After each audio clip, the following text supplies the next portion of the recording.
welcome to the Age of Listening channel. It's a very sad day when you actually decide to do a video earlier than was expected, just so you could come and find a quiet place away from the kids. But that's what I'm doing. I'm hiding. Anyway, so I'm not sure if I'm going to do other colours. We'll have to see. But we're on the last bit, I think. Oh, anyway, so we've worked before. I can't remember. These are the backs of the deck I've got now, and this is what most people find. And these are all the blues because we're doing blue today. So these are all the, and there's a lot of them. But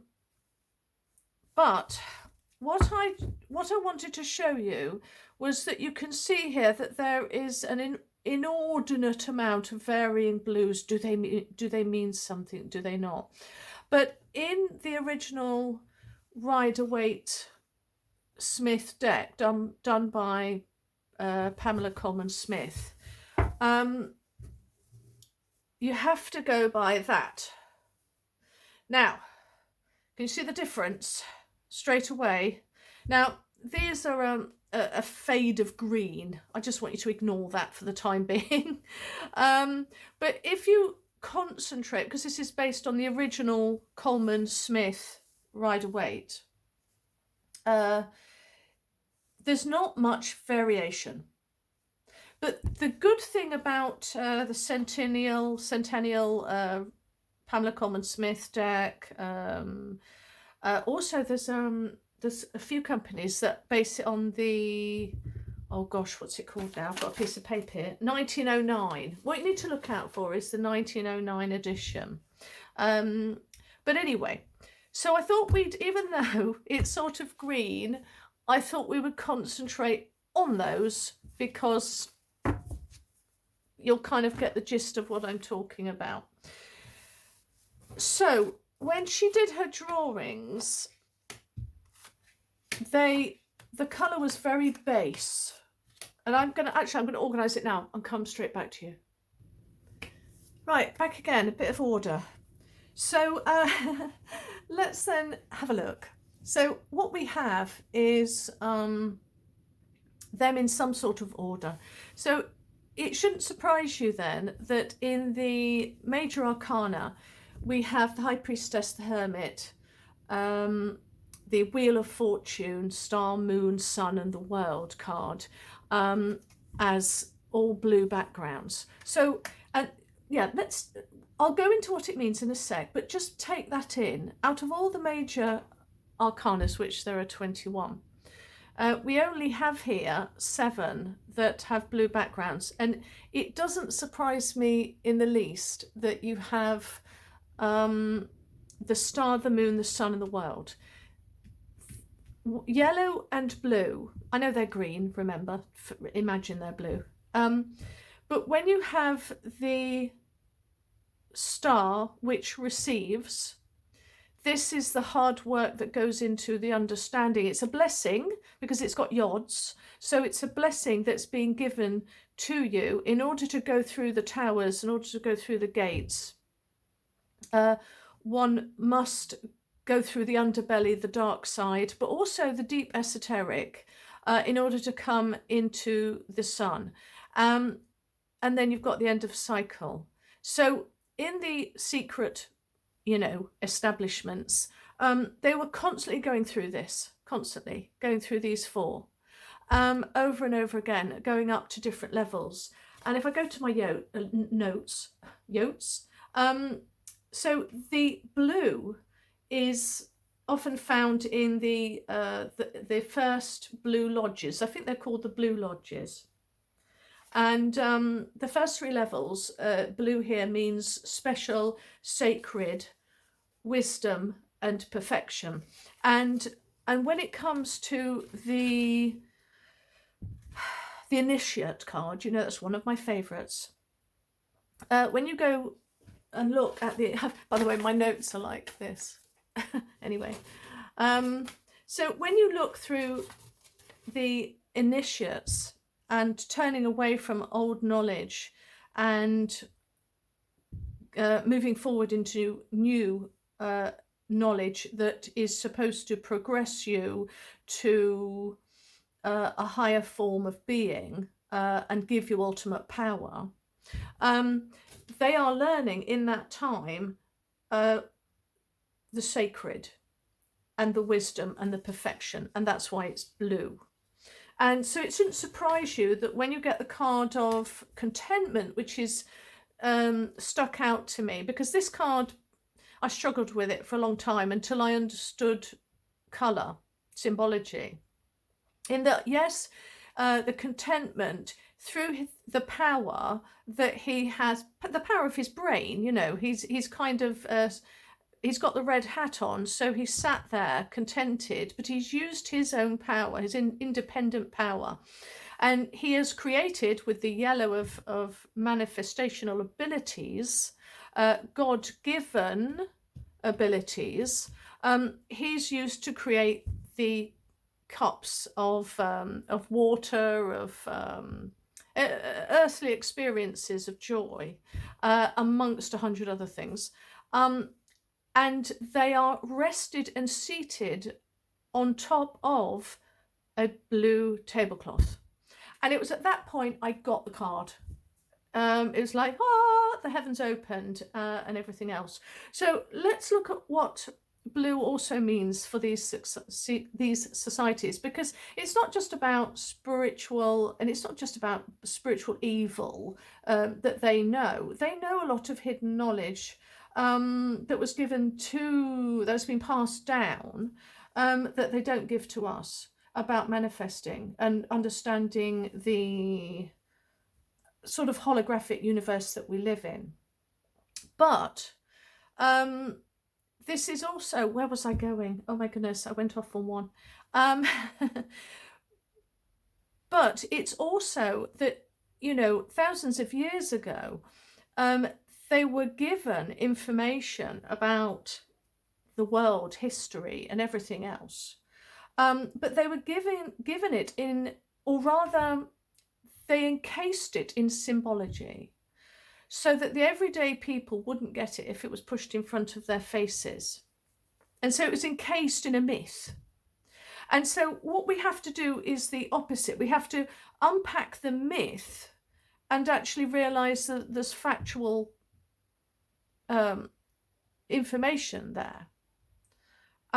So when you look at the star, the moon, and the sun, the first level that you need to look at is there's the physical way of looking at the pictures and seeing it as a tarot deck, and it's a divination tool.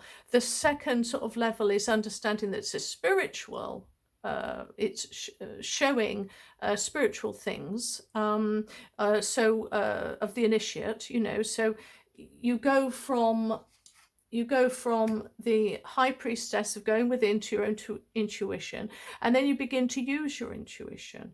Then you go into look at, in order to be a blessing to yourself and to others, you have to look at the underside, the deep belly of kind of seeing the enormity of what you're being awakened to and grasping it and being in control of it.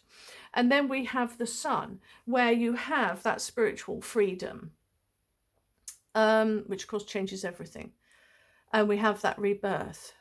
But there is another level when you understand the elemental factors concerning all of these things. And then you have the mythology, looking at the gods. Who are the gods that they're talking about? You've got the star, the moon, and the sun. And then you go into the historical understanding of it, when they are hinting at historical events that happened, specifically, but not inclusively, the Sumerian history that they view as reality. So, and more. But that's the basic kind of understandings of what's going on with each one of these cards. So when you look at blue, they hold it quite high up it's symbolic of Egyptian, and I think, I may get this wrong because my memory's awful, is it the Hindu gods where they have the blue eyes? The L had blue eyes, E-L, the L's, they had blue eyes. Particularly, I think, look it up, but the Ammon, the god of the wind and heaven, who was the god of sort of, well, he was the god of wind and heaven, blue sky, yeah, but you know, he represented immortality and eternity. So it was no great shock to me when looking through these cards that I almost, well, I knew before I even looked for definite at what was blue, that with fire you would always have predominant blue, and pretty much most of the cards, apart from the 1, 2, 3 and 4, yeah, 1 to 4, sorry, stupid way of pronouncing it, of saying it, apart from the 1 to 4, and I think, have we got it all? 5, 6, 7, 8, 9, 10, they're all blue. Because we understand that the element of air, because the blue is air, people think, oh, blue must be water, but and yes, blue can be seen as water, but the blue is actually, I mean, this is a difficult one to say. Whenever they have the symbolisms, and you see a triangle, or you'll see on the Temperance card, I think, and she's got a circle with a dot on, and that's also kind of viewed as air, and it's yellow, but actually it's the sun god that's represented there. But when we look at secret societies, blue is seen as air, okay, the ether, and the energy is in the air. We know that we can get, and I've got to be careful how I say this, we can get free electrical stuff from the air, because there's energy. I'm not talking wind, I'm talking energy just from the air. And so it, as I say, doesn't surprise me that with the wands it's full of blues. There's only 2 cards with blues predominantly showing with the pentacles. There's a little bit more with the cups and 5 with the swords. But anyway, so with his cups here, because I digressed a bit, he sits here having manipulated, using the power that he has stored in his little brain. He's been able to amass wonderful earthly contentment, peace and happiness, shown with the yellow. And they rest on top of the blue. And blue is spiritual power, loyalty, trust, peace, contentment. It's a very positive colour. And people often talk about blue being emotions as well, subconscious, healing, spirituality, intuition. And I'm going to pause it here while I gather my thoughts. Just had to take a moment there. So blue, we can sum up as the Holy of Holies. The Holy of Holies can be where and this is what they believe, I'm not saying I believe it, I'm just saying this is what they believe. The Holy of Holies is where the EL resided, and the humans were allowed to enter if they were covered in the smelling essences of various joss sticks and oils, and they had to smother themselves with oils because the L didn't like the smell of humans. But here she has the blue behind her, where the Hierophant had white of kind of blank page. Here, the High Priestess, who knows all, she has got behind her, she's got complete blue. There's no gap. The sea meets the sky, and it is the Holy of Holies that is behind her. She's in the King Solomon's temple, where you have a screen that divides the El from the humans. This symbol, you could do a whole show on this, but people think it's kind of the moon and the two different eclipses, or the whatever you call them, the quarter moon. You know what I mean? The small sliver. I'm not into the moons. Is something I've got to look into, but actually, there's a huge amount of information that is actually the headwear of protection against evil. And there's a long history about that. And a very convincing argument was put by Robert Sefer on his channel. And I looked at that and I was like, whoa, it's a helmet of protection. Well, from what? Anyway, so when you look at this, you understand that behind her is the Holy of Holies, the protective area of the El that live there, the superpower.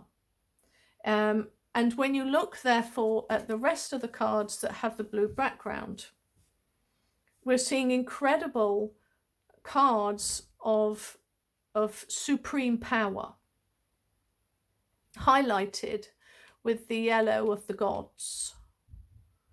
So when they talk to you about the mythology of the Greek gods, when they talk to you about the mythology of the Viking gods, they're all the same thing. I've found over and over again, it's just a different mythological story of the same thing. And the place that they inhabit is the blue.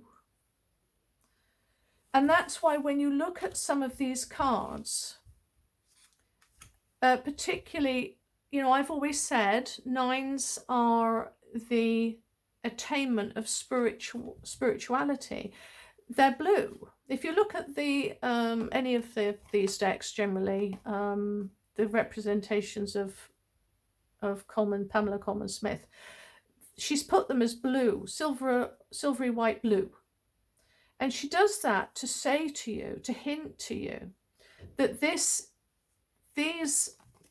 remember what I said, nines are the end of a cycle, tens are what you've accumulated and accumulated over this last lesson to go onwards. If you're on a clock, 11 and 1, this is coming to the end of a cycle, accumulating knowledge and information that is blue, so it's very powerful. And tens is 1, as you take all that information and you go onwards towards your next cycle. Very important to remember that. Always remember that. Otherwise, you're going to start off a new cycle with what? Nothing? No, so it's celebrating, the tens are celebrating the fact that you haven't gone through a karmic cycle of learning something for nothing. You have gained the 10 of whatever element you've had, and you take that with you on your next journey. So it's a difficult one, this blue one, because I didn't really know how to kind of say it, but it is about, if you think blues are always associated with the gods. So when you see blue background, like the world card, I know unfortunately in some of the decks like that, they show blue, but they've decided to put a cloud there. So it makes it look white, but it isn't. It's actually blue. You are in the realm of the Holy of Holies. You are in the realm of the gods. And so you know, it's quite exciting. it is. It's an exciting thing to do. So when you look at the, we've had the yellows where we've seen it's the card of manipulation, and the gods manipulate us. We've seen the power of the reds.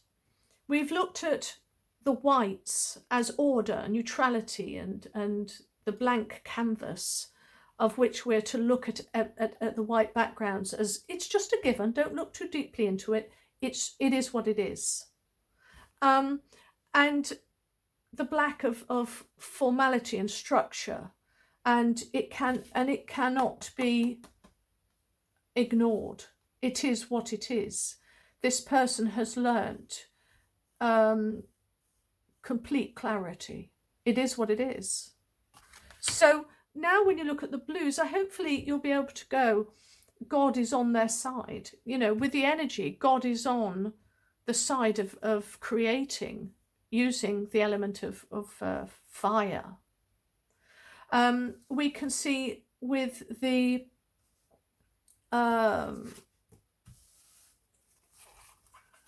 that should be blue all over. But if we look at the cups of emotion, she's encapsulated. I need to go through this properly, really, because this is, with the Queen of Cups, it's the power of, there's a few things to do with this, but it's almost like a mini ark. And she holds it aloft. Interestingly, she holds it aloft, and with this particular one, it's got a white hand, because you weren't allowed to touch the Ark of the Covenant. But with the cups, the element of the gods are with you for harvest and creativity. The gods are with you with the stability and formation and structuring of society and small groups, and within ourselves. Create an emotional structure for yourself. Don't get pulled into different ways of thinking or getting stuck. But here, in the original, the clouds were, one of Pamela Coleman Smith's, the clouds are purple, sort of a violet-y, very spiritual, backed by the spirit of the gods, the atmosphere of the gods. And with the Queen of Cups, it's not just a blue sky. They don't ever do anything by chance. They never do. They can't help themselves, because the power is in the symbology. They recognize quite clearly that that it's almost the symbols are almost sacrosanct, and such. That's what I'm looking for. Sorry, I'm really bad today. It would be very rude, put it that way. I can't think for the use of a better word. It would be very rude to mishandle a symbol. And, if you ever read the book of Moses and the Jewish people in the desert, that's what this card is all about. It's incredible. And the symbology behind that is right here. But anyway, I'm going to do a reading because I'm a little bit bored, actually. I've been homeschooling my kids because it's been a day of no school today. My youngest one has decided he wants to go back to school. He's absolutely loving it. I did a pendulum on it, and I got he would absolutely love school, and it's a crummy time to put my child in school at the moment, but you know what, that's what he wanted to do. So he's now back at in the anyway. So But yeah, so anyway, I just thought I'm going to find something to do a reading on.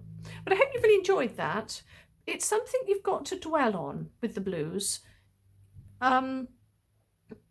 It's things like, I'll give you a little bit. Did you know that there are some societies that actually believed, Egyptian times, but I think there's others too, that deities had dark green blood, and that's what made them immortal. So that's what made green a very powerful colour too, of fertility and immortality. Bit of an interesting thing for you there. Lastly, I was going to say something. Apart from beef up Robert Seffer's channel, because he is very good. Nah, it's gone. Oh yes. In the societies, they often will worship like all the Viking gods, all the Egyptian gods, because it's a bit like, we could be wrong, we don't know which one, so we'll just worship the whole lot of them. And they often do that, by the way. So bearing that in mind, when they're looking at particular gods, have a very open mind, and in the understanding that people talk about Baal and all of that, but actually there was many different names for good gods, bad gods, real gods, made up gods, the whole lot of them. And so it's all quite, they don't even know half the time. They don't know half the time of what's going on. But I think we'll leave it there. Okay, bye everybody, bye.